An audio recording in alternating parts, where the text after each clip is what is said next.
नमस्कार, जय हिंद, जय भारत।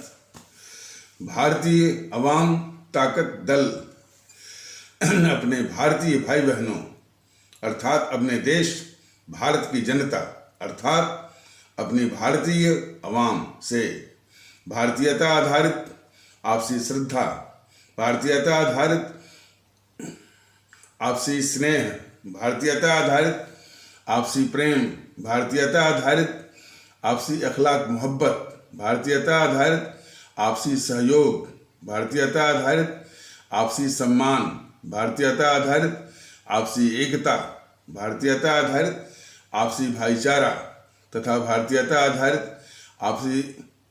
आपसी सद्भाव को समझने व उसे आत्मसात करके वैसा ही और उसी अनुसार आचरण एवं व्यवहार करने हेतु और इसके समस्त भारत में प्रचार प्रसार करने हेतु और इसकी अहमियत और महत्व को प्रत्येक देशवासी को समझाकर उसे अपनाते हुए वैसा ही और उसी अनुसार आचरण एवं व्यवहार करने हेतु और प्रत्येक देशवासी को अपना ही भारतीय भाई बहन मानकर, समझकर, अपनाकर उनके साथ वैसा ही और उसी अनुसार आचरण एवं व्यवहार करने हेतु सतत, सदैव और हमेशा अदब के साथ, आदर के साथ अर्ज करता है, विनती करता है।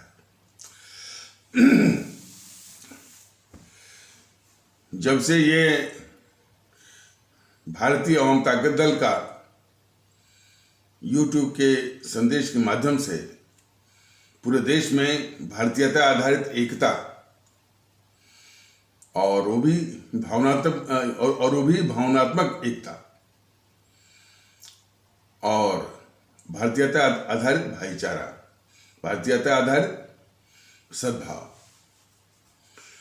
को लाने के लिए जो कोशिश चल रही है और हमारे आदरणीय भारतीय भाई बहन इसमें यकीन करना शुरू कर दिए हैं और ये मानना शुरू कर दिए हैं और वहाँ पूरे देश से, चाहे वो तमिलनाडु हो, चाहे वो कर्नाटक हो, चाहे केरल हो, चाहे गुजरात हो, चाहे मणिपुर हो, वो सभी लोग ये और चाहे हमारा ये पश्चिम बंगाल हो, चाहे पंजाब हो और चाहे उड़ीसा हो, सब लोग मानना शुरू कर दिए हैं कि इस देश में भारतीय एकता का आना बहुत जरूरी है और भारतीय एकता के साथ आपसी सम्मान और आपसी प्रेम और आपसी अखलाक मोहब्बत, भारतीयता आधारित ये भी आना बहुत जरूरी है।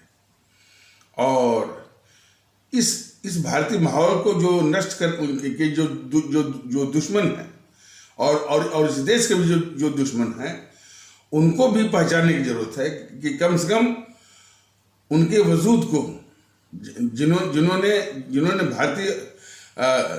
भारतीय माहौल को अब तक दबा के रखा है, अब तक जो है उसको सामने नहीं आने दिया, उसका हमारे भारतीय भाई बहनों को एहसास करवाने नहीं दिया, उनको भी पहचानने की जरूरत है। अब धीरे धीरे लोग सवाल करने लगे हैं कि भाई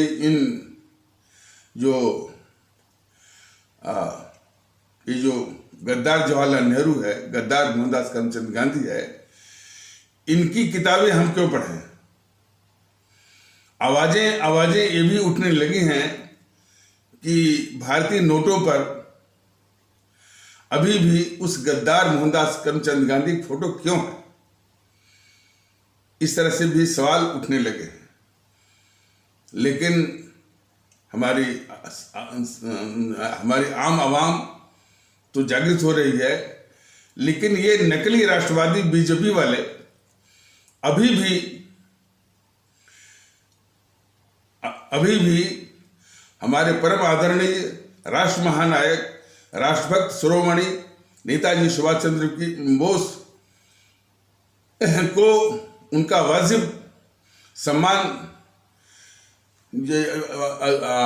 सम्मान देने के लिए ये बीजेपी वाले तैयार नहीं है। और अभी भी ये मोहनदास करमचंद गांधी को ही जो है वो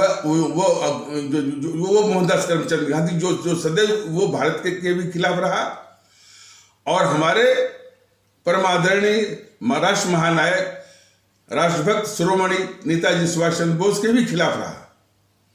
उसी को आगे ये भारत विरोधी बीजेपी वाले अभी भी वो करना चाहते हैं।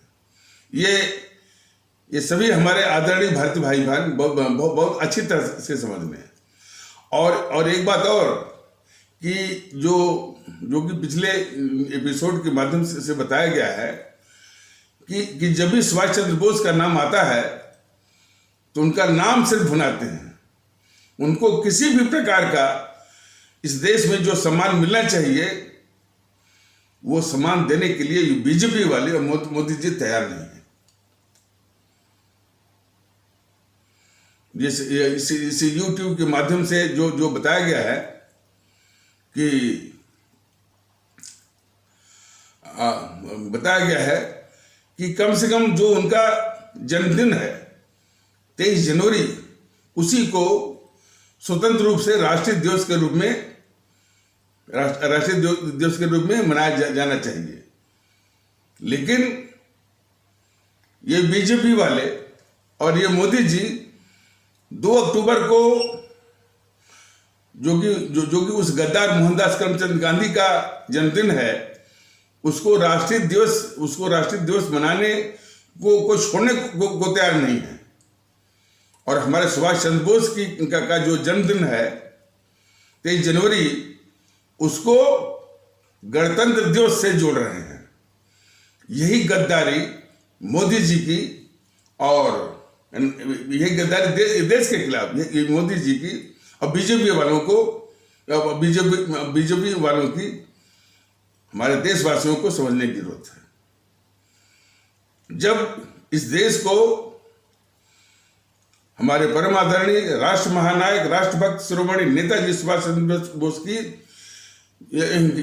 द्वारा प्रेरित देशभक्ति, राष्ट्रभक्ति, मुल्क परस्ती, अवाम परस्ती की सख्त आवश्यकता है, तो उनकी जीवनी, उनकी कथा, उन पर चर्चा, उन पर जो है डिस्कोर्सेज की नितांत आवश्यकता है। तो ये बीजेपी वाले उनके जन्मदिन को राष्ट्रीय दिवस के रूप में मनाने को तैयार नहीं है, बल्कि उसको गणतंत्र दिवस से जोड़ रहे हैं। और उस गद्दार मोहनदास करमचंद गांधी जो है गद्दार मोहनदास करमचंद गांधी की जन्मदिन 2 अक्टूबर को राष्ट्रीय दिवस के रूप में मनाने को छोड़ने को तैयार नहीं है ये बीजेपी वाले और मोदी जी। दूसरी ओर भारतीय नोटों पर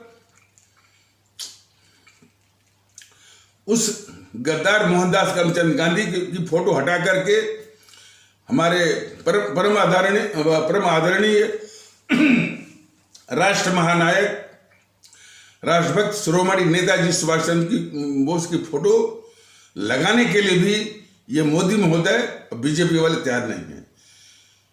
इस तरह की जो नकली राष्ट्रवादी ये मोदी हैं, नकली राष्ट्रवादी बीजेपी वाले हैं, इसको समझने की जरूरत है।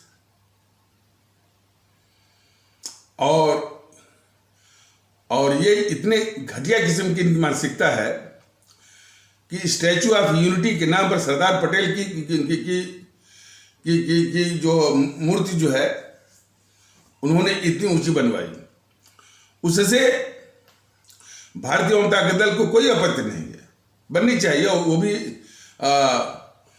जितनी मूर्तियां जैसे नेहरू की है उसको मैंने सबको हटा करके जो है यदि इनकी मूर्ति बनाई जाती है सरदार पटेल की, वो ठीक है। लेकिन सुभाष चंद्र बोस की मूर्ति हमारे देश ही नहीं बल्कि पूरे विश्व में सबसे ऊंची बननी चाहिए। बीजेपी वालों और मोदी जी इस बात को समझ लीजिए। जहां आवश्यकता जो है वो सम्मान देने की है, हमारे परम आदरणीय राष्ट्र महानायक और राष्ट्रभक्त शिरोमणि नेताजी सुभाष चंद्र बोस को सम्मान देने की, तो ये भारत क्या कहा जाएगा, भारतद्रोही ही कहा जाएगा मोदी जी को। इन्होंने एक छोटा सा होलोग्राम 26 जनवरी के दिन सुभाष चंद्र बोस का वो इंडिया गेट के सामने इन्होंने रखवा दिया या वो भी अभी है कि हटवा दिया। इस तरह का एक निम्न और क्षुद्र विचार मोदी जी का हमारे सुभाष चंद्र बोस के प्रति है। और जैसा कि पिछले एपिसोड में बताया गया था कि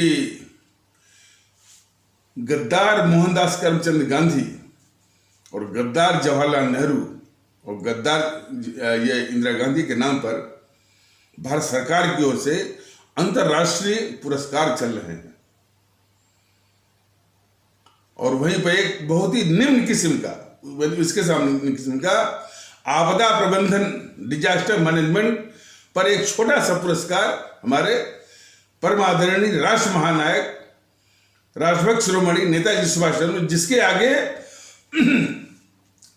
इन तीनों गद्दारों की कोई प्रतिष्ठा नहीं बनती है, उनको मोदी महोदय जो आपदा प्रबंधन से संबंधित वो पुरस्कार की घोषणा कर रहे हैं। तो कितना गिरी हुई मानसिकता है ये मोदी महोदय की और बीजेपी वालों की। अब कौन जो कि अपने को राष्ट्रवादी कहते हैं। ये मोदी महोदय कई बार बोले हैं कि हमारा आजादी का दिवस 23 अक्टूबर 21 अक्टूबर 1943 है, जिस दिन उन्होंने सिंगापुर में आजाद भारत की स्थापना की, बोले हैं। लेकिन आज भी 21 अक्टूबर को आजादी का दिवस मनाने के लिए ये मोदी महोदय, बीजेपी वाले जो है तैयार नहीं। फिर वही जो खून खराबा वाला, जिस दिन 25 से 30 लाख लोगों की जान गई, देश बटा और 3 करोड़ लोगों के घर उजड़े, और इसके बाद भी डोमिनियन स्टेटस मिला, आज़ादी वो थी भी नहीं। उसी जो कि जीएनपीसी उसको आज़ादी बोलती रही, उसी को आज़ादी भी आज भी ये मोदी जी मानते हैं कि वो आज़ादी का दिवस है और मनाते हैं, और कभी कभी मुंह से दिखावा के रूप में 23 अक्टूबर को कहते हैं, लेकिन मनाते नहीं। ये मोदी महोदय इन जीएनपीसी वाले गद्दारों से भी आगे बढ़ गए हैं। और जो कल बात हो रही थी कि देश हित की, राष्ट्रभक्ति की और अपने मुल्क से मोहब्बत करने की, सबको एक करने की, जितनी भी ये मार्मिक पहलू, मार्मिक विषय हैं, और सबको सम्मान देने की, सबको साथ में लाने की, ये जो मार्मिक विषय हैं, इस पर हमारी जो गरीब जनता है, हमारे गरीब किस्म के भारतीय भाई बहन हैं, जो आम भारतीय भाई बहन हैं, ये सबसे पहले आएंगे। बौद्धिक वर्ग कुछ बातों को छोड़ करके वो तमाशबीन वो बना रहेगा। शहरी वर्ग जो साधन संपन्न हो गया है, वो इन विषयों पर तमाशबीन बना रहेगा। और जो है हमारा जो ये व्यापारिक वर्ग है, इन विषयों पर तमाशबीन बना रहेगा, कुछ अपवादों को वो छोड़ करके। और कहना अतिशयोक्ति नहीं होगा, अभी भी हमारे जो ये जो तबके हैं हमारे, कुछ उन तबकों में कुछ अपवादों को छोड़ करके, खास करके ठाकुर, राजपूत, क्षत्रिय, ब्राह्मण इत्यादि तबकों में अभी भी जो है इन विषयों पर अभी भी तमाशबीन वो बने हुए। ये दुखड़ा कोई आज का नहीं है। ये जो कमजोरी है वो पीछे से चली आ रही है। जरा ख्याल करिए, हमारे परम आदरणीय राष्ट्र महानायक, राष्ट्रभक्त शिरोमणि नेताजी सुभाष चंद्र बोस ने जो अपने देशवासियों को आह्वान किया था आजादी लाने के लिए कि तुम मुझे खून दो, मैं तुमको आजादी दूंगा, ये नारा वो कालजयी नारा है। और इस देश के लिए हर वक्त और हर युग के लिए ये प्रासंगिक है और सार्थक है। तो जिस समय ये नारा दिया गया, बौद्धिक वर्ग में से कितने लोग उनके साथ में आए कि भाई हम जो है वो कुर्बानी देने के लिए तैयार हैं। बौद्धिक वर्ग तब भी इस गद्दार मोहनदास करमचंद गांधी के साथ ही चिपका रहा, और ये यथार्थ, ये कड़वी सच्चाई हमारे नेताजी सुभाष चंद्र बोस को मालूम हो गई थी। इसीलिए उन्होंने इस पर भरोसा न करके हमारे जो भारतीय सैनिक जो कि वो हमारे भारतीय जो अंग्रेजों की सेना में भर्ती थे और द्वितीय विश्व युद्ध में युद्धबंदी हो गए थे, जर्मनी के अधीन और जापान के अधीन। तो हमारे सुभाष चंद्र बोस ने उन द्वितीय विश्व युद्ध के युद्धबंदियों जो कि जापान और जर्मनी के अधीन थे, तो जर्मनी के शासकों से और जापान के शासकों से बात करके उन युद्धबंदियों को छुड़वाया और उनके आधार पर आजाद हिंद फौज का गठन किया, स्थापना किया।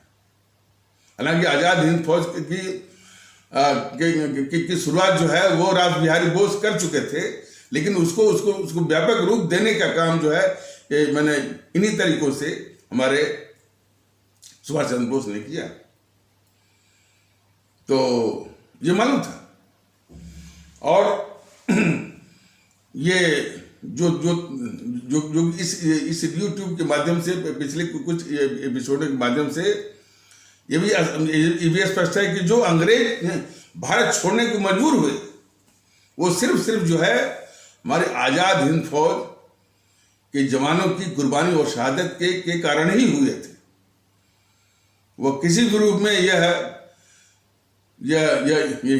मोहनदास करमचंद गांधी की डंडी के द्वारा नहीं। ये भी तो आजाद हिंद फौज जो कि सुभाष चंद्र बोस ने बनाई थी,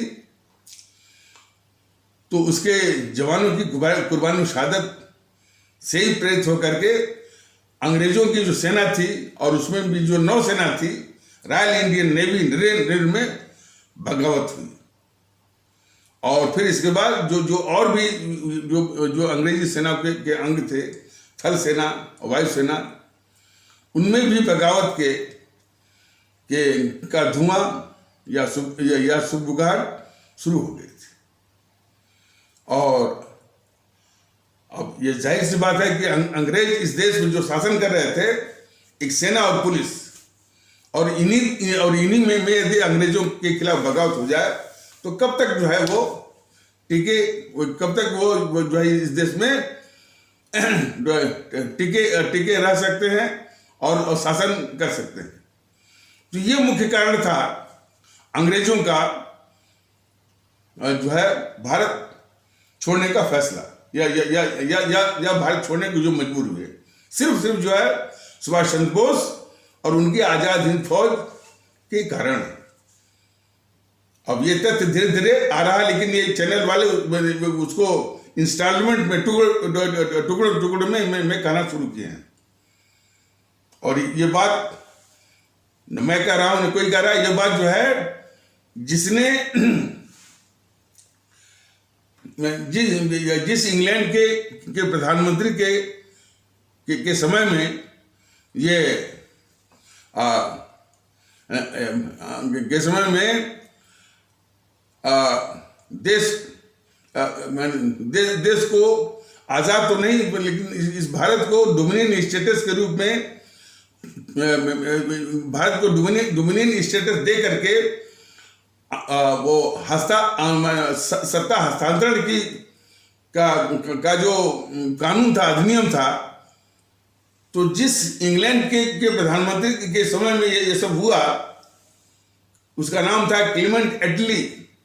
क्लीमेंट एटली ने जब वो बाद में 1956 में भारत में आया था, तो उसने जो है वो पश्चिम बंगाल के जो राज्यपाल थे फणिभूषण चक्रवर्ती, उनके सामने ये कबूला था।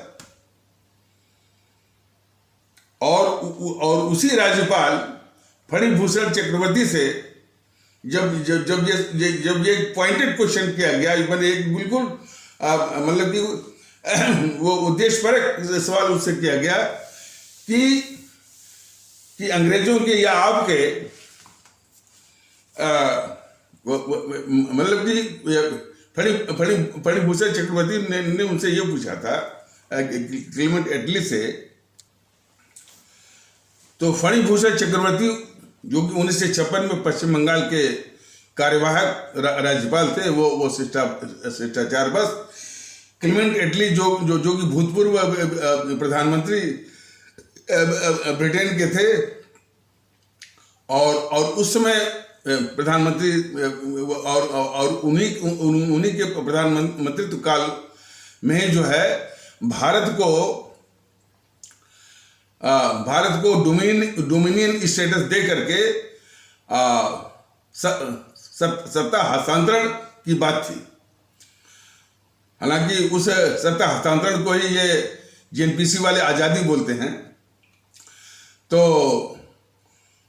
उस क्लीमेंट एटली से जब कार्यवाहक राज्यपाल फणिभूषण चक्रवर्ती ने सवाल किया कि द्वितीय विश्व युद्ध भी आप लोग जीत चुके थे, अब आप लोगों का नैतिक बल और जो मनोबल काफी ऊंचा था, कांग्रेस की गतिविधियां लगभग मर चुकी थी और हर एक कांग्रेसी अपने अपने घरों में जो है वो अपने घाव तो नहीं, अब वो आराम फरमा रहे थे। तो कौन ऐसी बात थी कि जिसने आपको मजबूर कर दिया देश छोड़ने के लिए? तो उन्होंने स्पष्ट कहा कि वो सुभाष चंद्र बोस और उसकी आजाद हिंद फौज, ये उन्होंने कबूला। फणिभूषण चक्रवर्ती जो कि कार्यवाहक राज्यपाल थे पश्चिम बंगाल के, वो यहीं नहीं रुके। उन्होंने पूछा तो फिर ये जो मोहनदास करमचंद गांधी जिनको कि जेएनपीसी वाले महात्मा बुलवाते हैं, इनका कितना योगदान था आप लोगों के भारत छोड़ने में? तो उसने मुस्कुरा करके या मुंह टेढ़ा करके बोला, मिनिमल, कम से कम या लगभग नहीं। तो ये जो झूठ फैलाए हुए हैं इस देश के गद्दार जेएनपीसी वाले की जो है वो गांधी के कारण या कांग्रेसियों के कारण अंग्रेज भारत छोड़ने को मजबूर हुए, ये बिल्कुल झूठा साबित हुआ। और क्या क्या इन सबों ने झूठ फैलाया पूरे देश में कि दे दी हमें आजादी बिना खड्ग बिना ढाल, साबरमती के संग तूने कर दिया कमाल।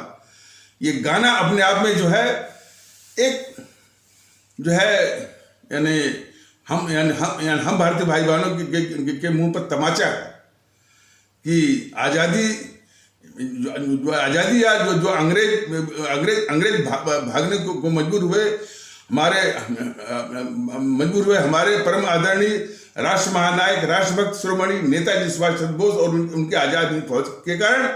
और इन सबों ने पूरा गाना जो है पूरे देश में मथवा दिया कि दे दी हमें आजादी बिना खड्ग बिना ढाल, साबरमती के संग तूने कर दिया कमाल।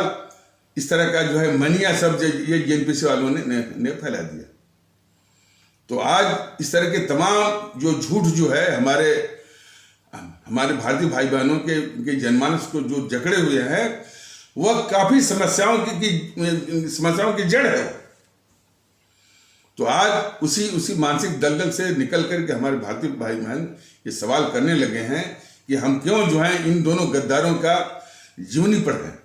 इन दोनों गद्दार मतलब गद्दार मोहनदास करमचंद गांधी और गद्दार जवाहरलाल नेहरू की जीवनी जो है हमारे बच्चे क्यों पढ़ें।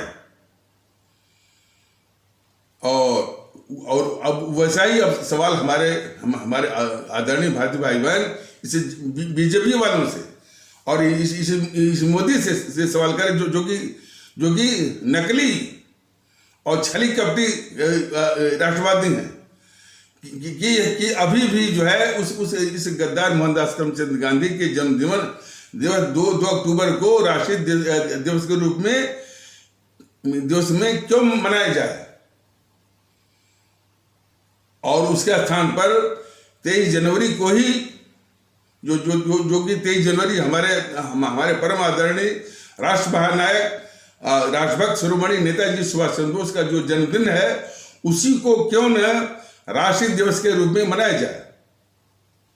अब ये सवाल हमारे सभी आदरणीय भारतीय भाई बहन हमारे सभी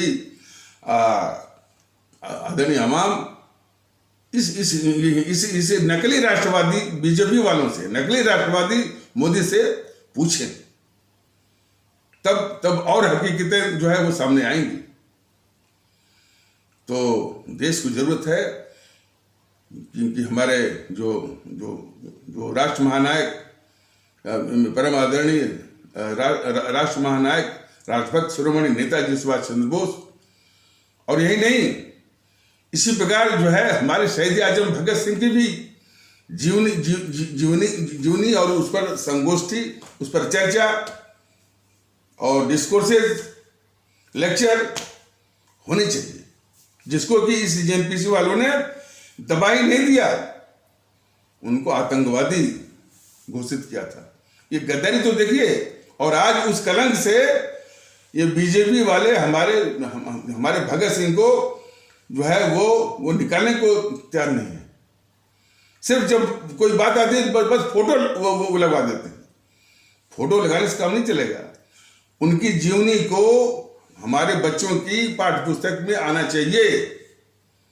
किस तरह से उन्होंने आज़ादी के लिए लोगों को संगठित किया, कैसे उन्होंने कुर्बानी दी, कैसे और किन जज्बों के साथ वो हंसे हंसे फांसी के फंदे को चूमे थे। इस तरह का जज्बा, इस तरह की कुर्बानी, इस तरह की शहादत की भावना आज हर एक जो है भारतीय भाई बहनों के मस्तिष्क में आनी चाहिए। जिन भारतीय भाई बहनों को ये जेएनपीसी वाले की कोशिश ये थी उनकी कोशिश यही थी कि हमारा भारतीय भाई बहन जो है वो स्वार्थी बन जाए और इसी जेएनपीसी के गद्दार जो है मोहनदास करमचंद गांधी को, गद्दार जवाहरलाल नेहरू को और गद्दार इंदिरा गांधी को, गद्दार जो है वो ये राजीव गांधी इत्यादि को ही इस देश का खुदा मान ले, इन गद्दारों को।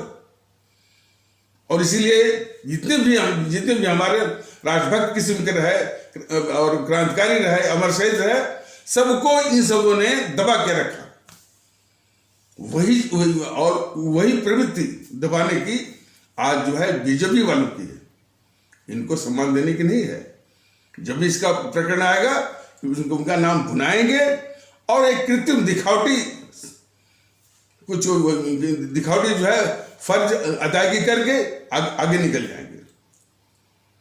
और यदि बहुत कुछ होगा तो सिर्फ 2 नाम बस इनके नाम से माने बीजेपी और मोदी महोदय के लिए सिर्फ 2 ही जो है वो क्रांतिकारी और जो है आजादी की जंग लड़ने वाले दिखते हैं। सिर्फ 2, एक तो गोडसे और दूसरे सावरकर। अब गोडसे सावरकर को ये बीजेपी मोदी महोदय कितना महत्व देते हैं वो विषय नहीं है। ये लाते क्यों हैं इसको देखने की आवश्यकता है कि इन्हीं गोडसे और सावरकर को कंट्रोवर्सी में डाल करके, विवाद में डाल करके इस देश के सबसे बड़े दुश्मन जेएनपीसी अपने गद्दारी के पाप को धुलती है। देश में यदि अमर शहीद चंद्रशेखर आजाद की जीवनी का वर्णन हो, तब इन गद्दारों की, मोहनदास करमचंद गांधी की और नेहरू की इत्यादि की जो है देश विरोधी गतिविधियों की कलई खुलेगी देश के सामने। यदि अशफाक उल्लाह जी की जीवनी का वर्णन हो, तब भी इनकी कली खुलेगी। जो है खुदीराम बोस की भी जीवनी हो, रानी लक्ष्मीबाई का भी हो, रानी लक्ष्मीबाई का भी यदि जीवनी के विषय में देशवासियों को अवगत कराया जाए, उसकी चर्चा हो, उसकी बहस हो, और जो व्याख्यान हो, लेक्चर हो, संगोष्ठी हो, तो इन जेएनपीसी वालों की भारत के खिलाफ और अंग्रेजों से मिल करके जो गद्दारी इन सबों ने की है, उसकी भी कलई खुलेगी। यह देश जानेगा ना कि किस प्रकार जो सिंधिया परिवार जो है रानी लक्ष्मीबाई को धोखे से बुलाया, और तब इसके बाद जो है वो अंग्रेजों को बुला करके वो पकड़वाया। ये गद्दारी जो है सिंधिया परिवार ने हमारे जो है अमर शहीद श्रीमती रानी लक्ष्मीबाई के खिलाफ किया था। तो ये सारी इन सबों की गद्दारियों का पाप जो है देश तभी जानेगा जबकि हमारे परम आदरणीय राष्ट्रभक्त, जो परम आदरणीय राष्ट्र महानायक, राष्ट्रभक्त शिरोमणि नेताजी सुभाष चंद्र बोस, शहीद आजम भगत सिंह, अमर शहीद चंद्रशेखर आजाद, अमर शहीद अशफाक उल्लाह, अमर शहीद खुदीराम बोस, अमर शहीद सुब्रमण्यम भारती, अमर शहीद श्रीमती रानी लक्ष्मीबाई, अमर शहीद श्रीमती रानी चंद्रमा, अमर शहीद श्रीमती रानी गडिलू की जीवनी, उनकी लाइफ हिस्ट्री से पूरे देश को अवगत कराया जाए। तब इन गद्दारों की जो देश के खिलाफ गद्दारी के कारनामे जो है उजागर हो पाएंगे और देश जान पाएगा, और तब देश में देशभक्ति का माहौल, अवाम परस्ती का माहौल, देश को मजबूत करने का माहौल और भारतीयता का माहौल और भारतीयता आधारित एकता भाईचारा का माहौल जो है आना मुमकिन होगा। इन सबों ने एक दूसरा ही माहौल जो है देश के खिलाफ वाला जो माहौल जो है वो बना के रखा हुआ है, और उसी माहौल को, जेएनपीसी के ही माहौल को ये बीजेपी वाले जो है और मोदी जी जो है वो जारी रखे हुए हैं। समस्या ये है। तो जितना आवश्यक है कि ये गद्दार मोहनदास करमचंद गांधी और गद्दार जवाहरलाल नेहरू की जो फोटो है, जो प्रतिमा है, जो किताबों में है, उसको निकाला जाए, और जहाँ जहाँ नेहरू की वो माने उसके नाम पर जो संस्थान बने हैं, जैसे ये जेएनयू है, जवाहरलाल नेहरू यूनिवर्सिटी, उसके नाम पर जितने भी संस्थान बने हैं, उन संस्थानों से उस गद्दार जवाहरलाल नेहरू का नाम हटा करके हमारे अमर शहीद क्रांतिकारियों और देशभक्त जो है वो उन क्रांतिकारी अमर शहीदों का नाम जो है का नाम उस पर आने की जरूरत है। उदाहरण के लिए जो जेएनयू या जवाहरलाल नेहरू विश्वविद्यालय जो है जो कि उस गद्दार जवाहरलाल नेहरू के नाम पर है, उसका नाम हटा करके अशफाक उल्लाह का नाम जो है अमर शहीद अशफाक उल्लाह विश्वविद्यालय, जेएनयू के स्थान पर उसका नाम होना चाहिए अमर शहीद अशफाक उल्लाह विश्वविद्यालय। तो इस प्रकार तमाम कम से कम जो है ये कलंक जो जो जो राशि कलंक के रूप में छाए हुए हैं, उसको धुलने की जरूरत है। ये आवश्यकता है देश को। लेकिन बीजेपी वाले क्या करेंगे? इनको तो रहने देंगे। जहां मुसलमान शब्द लिखा हुआ है उसको हटा रहे हैं। आप लोगों ने देखा होगा कि यानी दो 2.5 साल या 3 साल पहले, 2.5 साल पहले जो अरुण जेटली की मृत्यु हुई थी और उनको सम्मान देना था, कोई किसी स्टेडियम का नाम जो है उनके नाम पर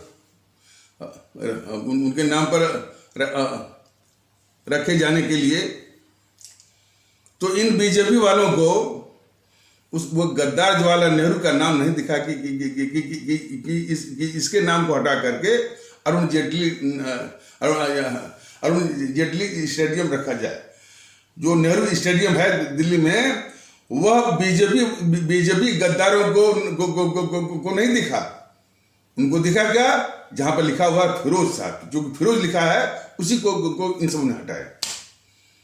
तो इतने गिरे हुए ये बीजेपी वाले हैं, और उसी मानसिकता की उपज है ये योगी। सिर्फ जहां मुस्लिम शब्द लिखा हुआ है, बस उसी पर इसकी नजर रहती है। इलाहाबाद का नाम वो प्रयागराज बदलने में बहुत आगे तो हो गया। उसी के बगल में था Motilal Nehru engineering college, MLNR जिसको कहते हैं। तो वो गद्दार मोतीलाल नेहरू का नाम इस बेवकूफ योगी को दिखा नहीं। तो ये कितने छुपे हुए गद्दार हैं देश के,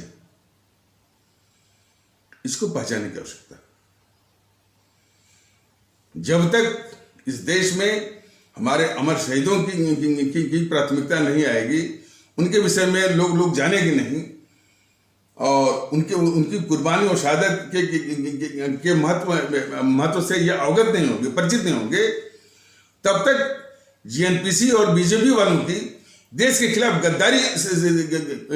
गद्दारी के विषय में भी जो है देश जो है वो परिचित नहीं होगा, जानेगा नहीं कि ये बीजेपी वाले राष्ट्रवाद का मुखौटा पहन करके GNPC की ही तरह जो है देश के साथ गद्दारी कर रहे हैं।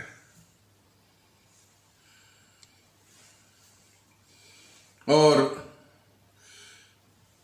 जैसा कि पिछले एपिसोड में बताया गया था कि आजाद हिंद फौज के निर्माण में किन किन लोगों का योगदान रहा, यदि उसी के वर्णन को इतिहास में डाला जाता, मैंने हमारे जो स्कूल जाने वाले बच्चों के पुस्तकों या किताबों में डाला जाता, तो लोग अवश्य जानते हैं कि भाई कि आजाद हिंद फौज के निर्माण में वो गुजरात का व्यापारी जिसका व्यापार चल रहा था रंगून में, मेमन अब्दुल हबीब यूसुफ मरफानी का कितना बड़ा योगदान था, जिसने कि आजाद हिंद फौज बनने के लिए 1941 में 1 करोड़ रुपया दिया था अपने व्यापार को खत्म करके। यह देश जानता ना, और तब ये जानता है कि हमारे इस्लाम आस्था वाले भारतीय भाई बहनों के तबके से भी लोगों ने किस प्रकार आजाद हिंद फौज के निर्माण में और किस भावना से वो अब्दुल हबीब वो मेमन अब्दुल हबीब या यूसुफ मरफानी जो है सिर्फ जो है उन्होंने 1 करोड़ रुपया अपने व्यापार को नष्ट करके ही नहीं दिया, बल्कि वो स्वयं आजाद हिंद फौज के सैनिक बन गए, उसमें शामिल हो गए। क्योंकि जब उन्होंने अपना व्यापार नष्ट करके 1 करोड़ रुपया दिया, तो नेताजी ने उनसे पूछा, मरफानी जी से, कि आप क्या कर रहे हैं, आप क्या कर रहे हैं, आपके व्यापार का क्या होगा। आपकी जीविका क्या क्या होगा, आपके परिवार का क्या होगा। तो बहुत बेबाक शब्दों में और देशभक्ति के जज्बे से ओतप्रोत उन्होंने जवाब दिया उमर फारूक जी ने नेताजी जी सुभाष चंद्र बोस को कि नेताजी अब हमको इस व्यापार की क्या जरूरत है, मैं भी आपकी आजाद हिंद फौज में शामिल होता हूं। तो पहला सेवक हिंद जो खिताब जो है सुभाष चंद्र बोस जी ने ये उमर फारूक जी को दिया।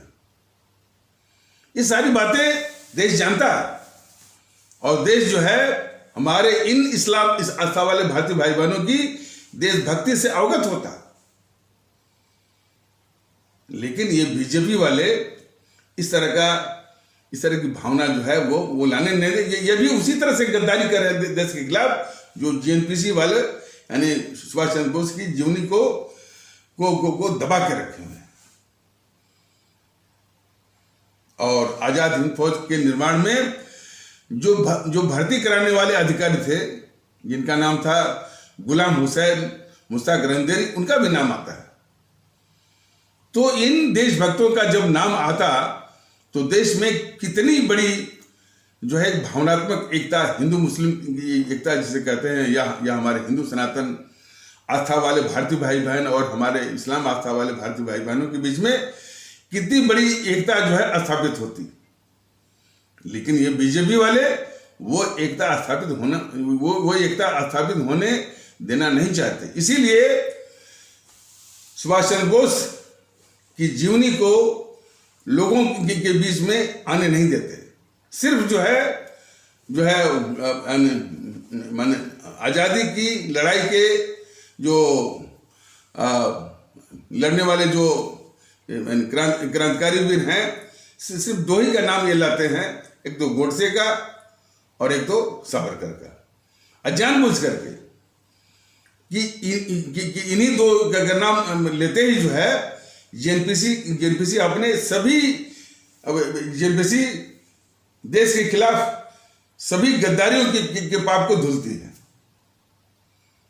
वो शुरू कर देती है कि देखिए ये गांधी के हत्यारे की पार्टी है और हम गांधी जी की पार्टी, इस तरह का नैरेटिव जो है वो बनाती है। और देश के लोग बस इसी मानसिकता के वशीभूत हो जाते हैं कि हाँ भाई ये बीजेपी जो है गोडसे की पार्टी है जिसने गांधी जी की हत्या की, और कांग्रेस जो है वो गांधी जी की पार्टी है, गांधी की पार्टी है। और सावरकर को तमाम कि इन्होंने माफीनामा पर तमाम जो है वो बस होती है। और उस माफीनामा पर ये बेवकूफ किस्म का जो है ये मंत्री राजनाथ सिंह वो कहता है कि नहीं, माफीनामा तो दिए थे वो गांधी जी के कहने पर दिए थे। अभी भी गांधी यानी इन समूह के दिमाग पर छाया हुआ है, बीजेपी वाला दिमाग पर ये कहने को तैयार नहीं कि गांधी जो है इस देश का गद्दार था और हमारे नेताजी सुभाष चंद्र बोस के जज्बों को रोकने वाला यही शख्स था।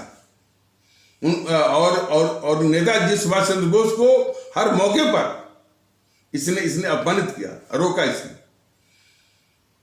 इसी मोहनदास करमचंद गांधी के कारण हमारे जो है सुभाष चंद्र बोस चुनाव में जीतने के बाद भी 1939 में उनको इस्तीफा देना पड़ा था।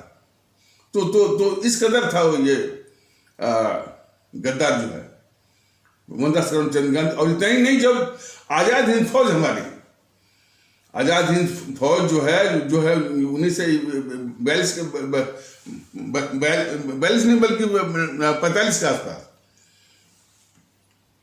44 या 45 के आसपास, जब वो आजाद हिंद फौज अंग्रेजी सेना को हराते हुए इस देश को आजाद कराने के लिए जो है अंग्रेजी सेना को परास्त करते हुए जो है आगे बढ़ रही थी। और वो रंगों से वो कोहिमा तक आ गए, तो कोहिमा जो कि इसकी राजधानी है नागालैंड की। तो उस समय सबसे अधिक परेशानी हो रही थी अंग्रेजों को। अंग्रेज कभी नहीं चाह रहे थे कि हमारे नेताजी सुभाष चंद्र बोस का जज्बा, उनके राजभक्ति वो हावी हो देश के ऊपर। वो बराबर चाहते थे कि ये देश की राजनीति पर इन्हीं दो गद्दारों का माने वो वर्चस्व स्थापित रहे। गद्दार मोहनदास करमचंद गांधी और गद्दार जवाहरलाल नेहरू, इन्हीं की राजनीति जो है भारत के ऊपर हावी रहे, और वही कारण रहे, ये अंग्रेज भी चाहते थे।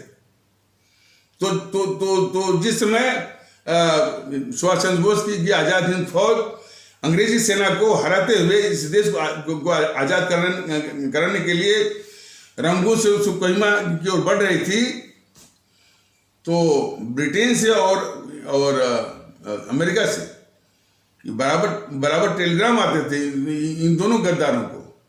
और वो टेलीग्राम सिर्फ इसीलिए था कि इस सुभाष को भारत की धरती पर आने से किसी भी प्रकार रोको, और उसमें चेतावनी थी कि यदि सुभाष चंद्र बोस को भारत की धरती पर आने से रोका नहीं गया तो इसे नेहरू की क्या विसात है, गांधी का भी राजनीतिक भविष्य अंधकार में पड़ जाएगा।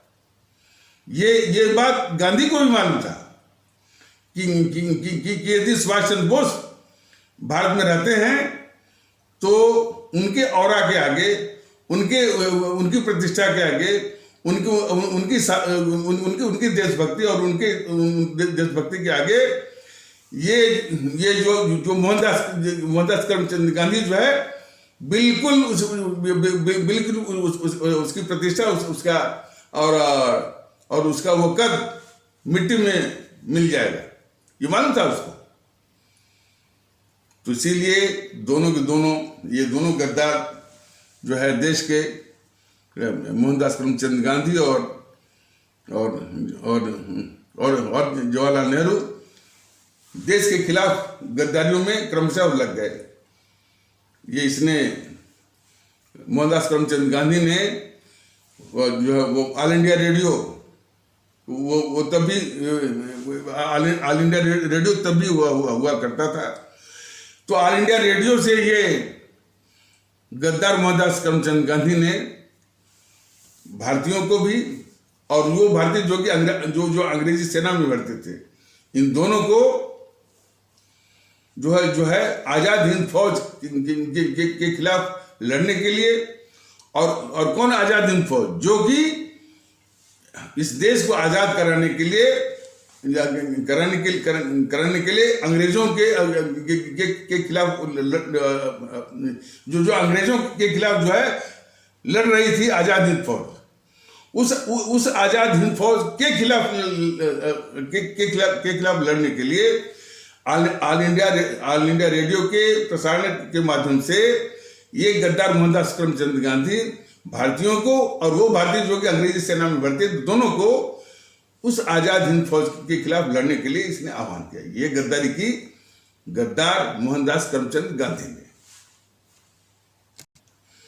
और जो तथ्य इसमें आ रहे हैं वो इशारा करते हैं कि जब द्वितीय विश्व युद्ध समाप्त हो रहा था और नागासाकी और हिरोशिमा पर जो इस अमेरिका ने बम गिराए थे, तो जापान जो है वो जापान घुटनों के बल पर आ गया था। उसने आत्मसमर्पण कर दिया, और यहाँ पर जर्मनी में हिटलर ने वो आत्महत्या कर लिया, और जर्मनी भी जो है लगभग वो पस्त हो गया। तो तब जाकर के जो है वो ये दोनों और इन्हीं दोनों को मिला करके जो है वो अंग्रेजों को भारत से भगाने का प्लान था इनका। नेताजी सुभाष चंद्र बोस का जो है वो जापान के सहारे और जर्मनी के सहारे वो अंग्रेजों को भगाना चाहते थे। लेकिन जब ये दोनों पस्त हो गए, दोनों जो है वो परास्त हो गए, तो फिर ये सुभाष चंद्र बोस जो है, जैसा कि कुछ इस तरह के प्रमाण आते हैं कि वो रूस की ओर जो है वो रुख किए। यह देश सिर्फ इस जीएनपीसी की गद्दारी के ही कारण हमारे परमादरणीय राष्ट्रभक्त शिरोमणि नेताजी सुभाष चंद्र बोस की मृत्यु का रहस्य जो है आज तक जो है वो सुलझा नहीं पाया। उसकी उनके मृत्यु के कारणों और वास्तविक कारणों से और इसी में छिपा हुआ कि यही गद्दार नेहरू ने जब हमारे नेताजी सुभाष चंद्र बोस रूस की ओर जो है रुख किए थे, तो इस तरह के भी तथ्य आ रहे हैं कि ये रूसी शासकों से मिलकर के रूस के जो है या रूस या साइबेरिया के घने जंगलों में जो जेल बने हुए हैं उन्हीं जेल में कैद करवा करके निर्मम यातनाओं के साथ हमारे नेताजी सुभाष चंद्र बोस की हत्या करवाई इस गद्दार नेहरू ने। इस तरह के भी संकेत। तो अब लेकिन फिर भी और इसके साथ तमाम कहानियां सब इसमें इस वास्तविकता के साथ जो है समानांतर रूप में कई इन सब ने झूठी कहानियां। ये तो मैं पहले ही बताया था कि कांग्रेस जितना इस देश की गद्दार है, जितना इस देश की दुश्मन है और भारतद्रोही है, उतना ही ये झूठ रचने में, झूठी अफवाह वो फैलाने में उतना ही शातिर और ये धूर्त है। कहानी उसी समानांतर कई कहानी जो है वो गढ़वाती है कि एक तो ये कहानी बनवाई इसने कि नेताजी की मृत्यु जो है वो हवाई जहाज दुर्घटना में हुई तालिबान के बाद। ये झूठी कहानी। और उस पर खुद जो ये जवाहरलाल नेहरू था वो रिटायर्ड सुप्रीम कोर्ट के जज के द्वारा जो है वो ठप्पा लगवाया इंक्वायरी कमीशन पर। और फिर इसी गद्दार जवाहरलाल नेहरू की बेटी गद्दार इंदिरा गांधी ने भी दोबारा रिटायर्ड सुप्रीम कोर्ट के जज के इंक्वायरी कमीशन के द्वारा जो है उस पर ठप्पा लगवाया। और तीसरा जो जब देश को संतोष नहीं हुआ, उसकी बेचैनी खत्म नहीं हुई, जो कि इतने महान हमारे सुभाष चंद्र बोस थे, उनकी मृत्यु क्या उनकी सिर्फ मृत्यु की वास्तविकता से भी जो कि देश जो है वो मैंने उनकी मृत्यु की वास्तविकता से भी जो है यानी हमारा देश अवगत होने से जो वंचित किए जाने की जो साजिश चल रही थी, तो उससे हमारा यानी हमारे देशवासियों में जो जिज्ञासा जानने की जो है समाप्त नहीं हुई थी। तो तीसरी बात जो है जो वाजपेयी महोदय ये प्रधानमंत्री थे, एनडीए की सरकार थी केंद्र में, तो पटना हाईकोर्ट में एक जो है याचिका लगाई गई जो है कि देश को अभी माने इस बात से संतुष्टि नहीं है कि जो इस तरह से जो बताया गया है कि नेताजी सुभाष चंद्र बोस की मृत्यु जो है वो हवाई जहाज दुर्घटना में हुई है। तो पटना हाई कोर्ट ने एनडीए सरकार को आदेश दिया और तब ये तीसरा कमीशन, मुखर्जी कमीशन बैठा और उसने बताया कि ये जो कहानी रची गई है कि नेताजी सुभाष चंद्र बोस की मृत्यु जो है वो हवाई जहाज दुर्घटना में हुई है, ये कहानी सही नहीं है। लेकिन जब तक वो रिपोर्ट बनाते तब तक जो है तब तक ये वाजपेयी महोदय की वो एनडीए सरकार जा चुकी थी। और फिर मुखर्जी कमीशन की वो रिपोर्ट जो कि कह रही थी कि हवाई जहाज दुर्घटना में नेताजी की मृत्यु वाली कहानी जो है वो सत्य नहीं है या झूठी है, वो मुखर्जी कमीशन वाला रिपोर्ट को जब इन जेएनपीसी वालों को मिली, जो कि उसमें जेएनपीसी वाले सत्ता में यूपीए सरकार के रूप में आ चुके थे, उस रिपोर्ट को इन सबों ने जो है उस जेएनपीसी वालों ने या यूपीए की सरकार ने उसको अस्वीकार कर दिया। ये देखिए, हर जगह इन जेएनपीसी वालों ने देश के साथ गद्दारी की है। यानी जिस मुखर्जी कमीशन ने इस खुलासा किया कि जो झूठी कहानी सब बनवाए थे गद्दार नेहरू इत्यादि ने कि नेताजी सुभाष चंद्र बोस की मृत्यु जो है हवाई जहाज दुर्घटना में हुई थी, वो कहानी झूठी है। पहली बार मुखर्जी कमीशन ने इस तरह से खुलासा किया।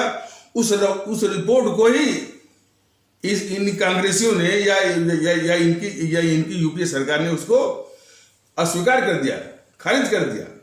और जब इस पर कोई सवाल किया गया कि किसी सांसद ने लोकसभा में सवाल किया था, तो यही अशोक चौहान विदेश राज्य मंत्री था और विदेश मंत्री के रूप में यही थे हमारे मनमोहन मौनी बाबा।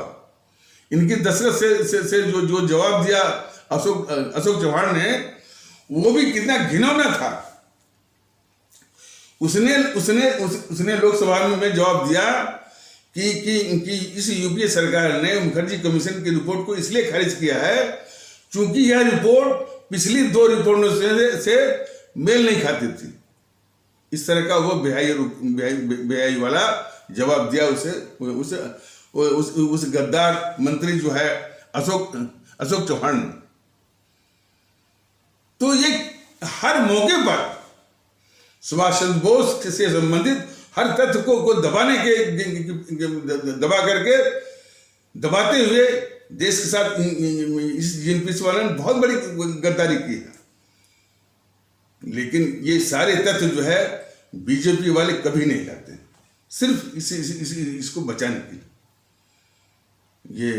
ये हमारे देश के लोग समझे। इस समय भी जो राहुल गांधी जो गद्दारी कर रहा है देश के खिलाफ, उसके पीछे सिर्फ मोदी जी हैं। राहुल को पूरी छूट, पूरी सहूलियत, पूरी सुविधा दिए हैं कि हर वक्त जो है वो राहुल गांधी इस देश के खिलाफ गद्दारी करता रहे। तो इसको समझने की आवश्यकता है। और जिस वक्त हमारा देशवासी ये समझ जाएंगे कि ये बीजेपी वाले सिर्फ जेएनपीसी को बचाने के लिए, जेएनपीसी के राहुल गांधी को देश के खिलाफ गद्दारी करने के लिए पूरा संरक्षण, पूरा पेट्रोनेज और प्रोटेक्शन दे रहे हैं, तब ये बीजेपी वालों की और मोदी जी की असलियत जो है वो खुल करके आएगी हमारे देशवासियों के सामने, हमारे आदरणीय भाई बहनों के सामने। ये बहुत जरूरी है। और बाकी तो जो आप लोग अध्ययन करेंगे, जानेंगे, और सारी चीज इन सबों ने बिल्कुल जो भी तथ्य जो है, जिन तथ्यों की आवश्यकता है कि लोग इसको जाने, सारा कुछ ये सब जो है हर मौके पर जेएनपीसी वालों ने दबा के रखा है। और ये बीजेपी वाले भी जेएनपीसी वालों के साथ ही हैं, उनके साथ हैं, यानी उन तथ्यों को दबाने में। तो अध्ययन तो जब करेंगे तो तब करेंगे। हमने भी यानी कुछ अध्ययन किया जो कि आप सभी के सामने हम वो रखने की कोशिश करते हैं। लेकिन जो अभी आप लोगों के आंखों के सामने हुआ, उसके आधार पर भी आप काफी अंदाज कर सकते हैं। ये जब सीए का यानी सिटीजन्स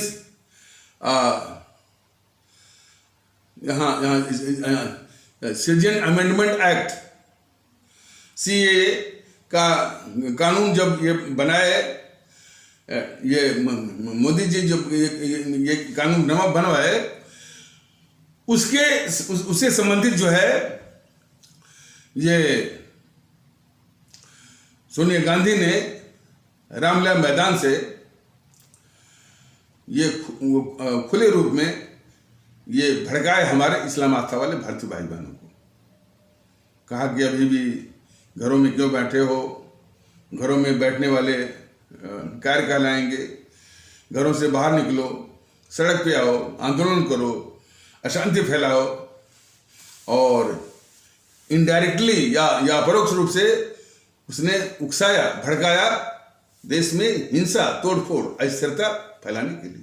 ये इस गद्दार सोनिया गांधी ने, और उसके बाद ये गद्दार राहुल गांधी और गद्दार प्रियंका गांधी ने भी इसी तर्ज पर हमारे इस्लाम आस्था वाले भारतीय भाई बहनों को भड़काया। और यह कई बार भारतीय जनता दल ने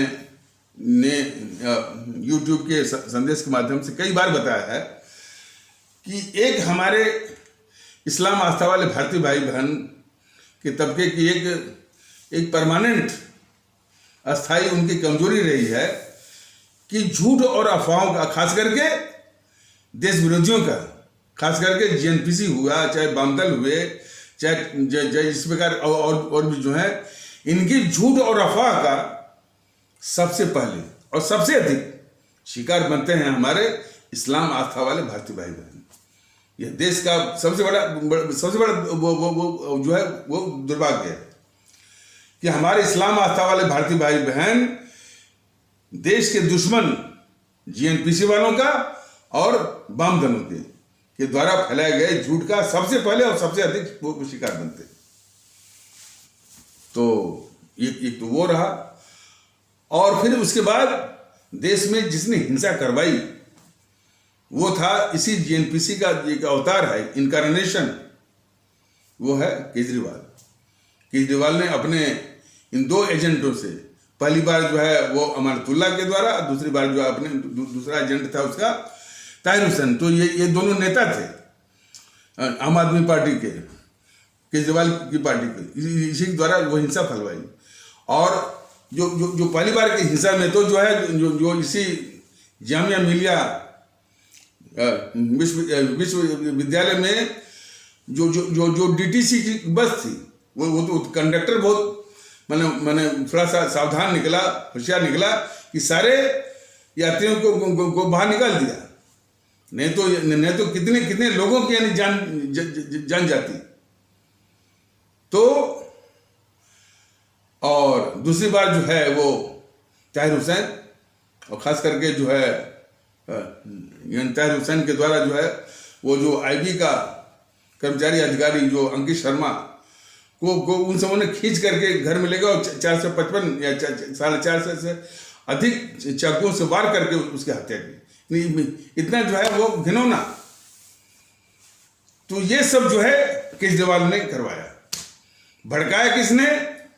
जीएनपीसी की सोनिया गांधी, राहुल गांधी और प्रियंका गांधी ने। यह जो है देश ने देखा।